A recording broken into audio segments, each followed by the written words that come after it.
mambo mengi.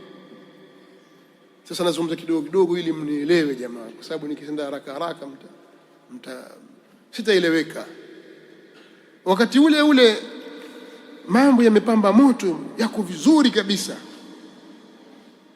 Nyuma kidogo, katika wakati wa Salimu al-Awwal mpaka Suleiman al-Qanun, jihad fi sabilillah. Wakati Waislamu wako Namsa, Austria kule Ulaya, sio Australia, imezungukwa miezi 6 ile Austria. Waislamu wanataka kuichukua Austria, washasarenda wale, wataka kukuachia. Mambo ya mazungumzo, mufawadhati zinapita kwamba waiachie nchi iji kwa Uislamu.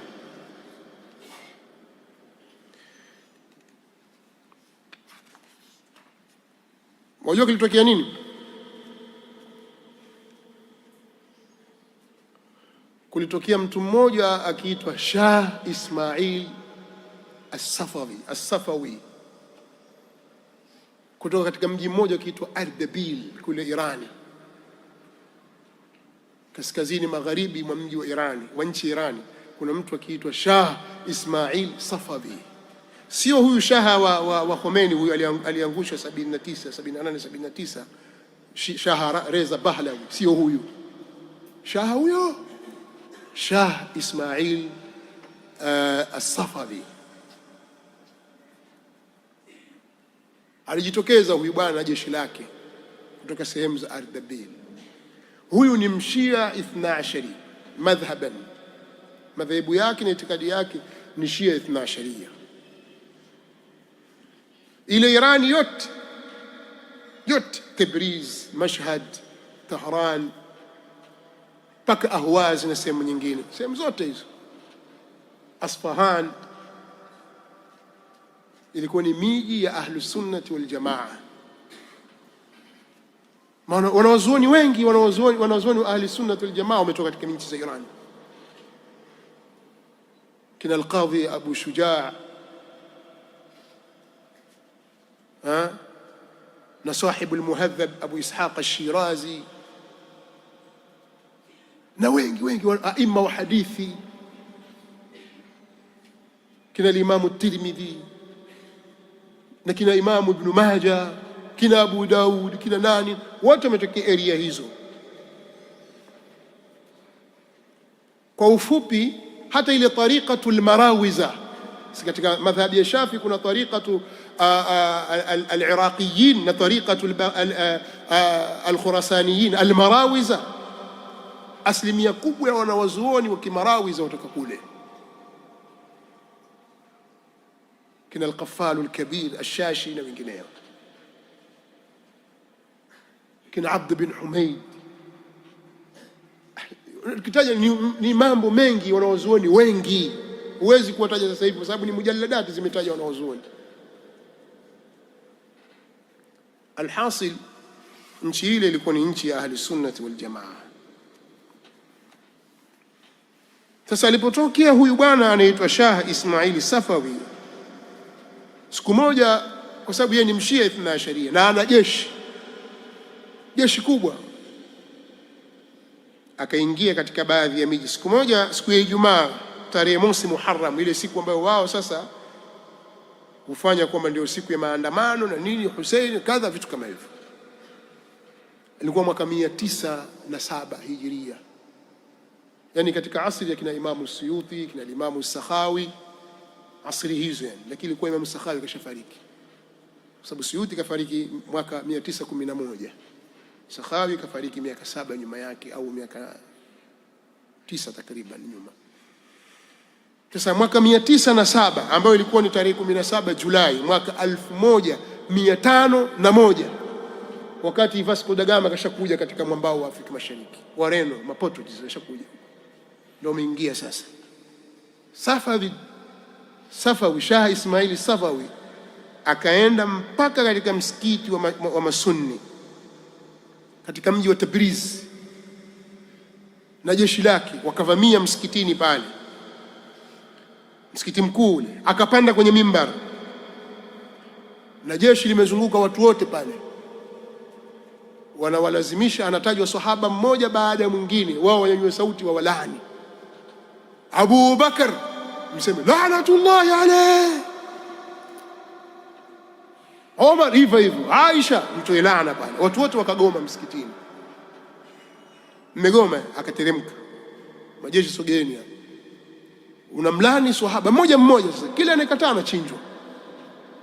Siku ya Ijumaa hiyo, siku ya Jumamosi, siku ya pili yake, akaamrisha wanajeshi wawakamate maulama wote, makadhi wote wa miji ile, mashekhe, maimamu na watu wote waliokuwa katika nafasi za dini, wote wakamatwe, wadhihirishe mbele za awamu kwamba wanawalani masahaba wa Mtume Muhammad sallallahu alaihi wasallam. Walipogoma waliuawa. Ndani ya siku mbili hizi aliua zaidi ya watu 20,000 katika masunni. Mwasoma hizo habari. Huku Mreno kaingia huku, awaua Waislamu. Amefika Kilwa, amefika wapi, amekuja Mombasa, amekuja miji mbalimbali. Mtajua historia ya Mombasa kwa sababu kuna Fort Jesus. Haya mingine si shughuli yenu, sawa? Akaua ahlu sunna, akaenda Mashhad akafanya hivyo hivyo, akaenda wapi, kila mji alikwenda akaua. Sasa Waislamu wale Ottoman Empire wako wamezingira baadhi ya miji ya kikafiri kule. Taarifa yamfikia mfalme wa Waislamu wa daula ya Kiislamu, Waislamu wote, bwana, huku Waislamu wauawa. Alafu uzuri wa habari hizi ahlu sunna wameziandika na mashia wenyewe pia wameziandika. Mimi na kitabu kimoja chaitwa cha Kishia, iko mijeledi 4, chaitwa Al-Anwaru An-Nu'maniyya. Yule bwana katika anaitwa Ni'matullah al-Jazairi. Huyu ni katika wanawazuoni wa Safavid Empire katika kipindi cha utawala wa Kisafawi. Hawa walikuwa hawana takia, wanaeleza kila kitu, wasema wazi wazi. Katika aliyoyaeleza pale anasema Abbas, Shah Abbas the Great wanamuita, ni mjukuu wa yule Shah Ismail Safawi.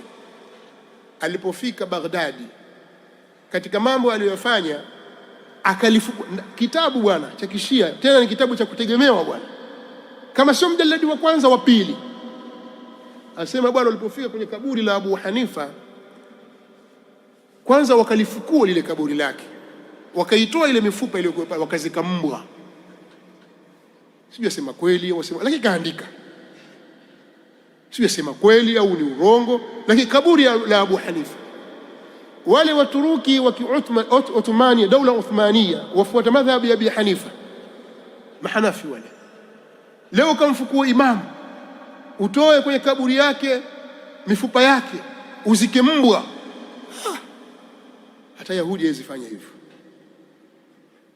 Habari zilipofika makao makuu, ilibidi watu wasimamishe jihadi fi sabilillah, waje wapambane na mashia. Lakini ilikuwa wamechelewa. Shia ameingia mpaka Iraq, ameteka miji ya Waislamu, ameua. Sasa huku watu wapigana na mashia, kule wazungu nao wamekuja juu tayari.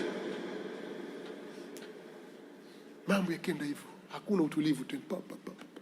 Hivyo utulivu hakuna tena, sababu ya ndani, kwa sababu hawa waonekana wenzetu, hawa si Waislamu. Muislamu Sunni na huyu Muislamu Shia, wote kitu kimoja.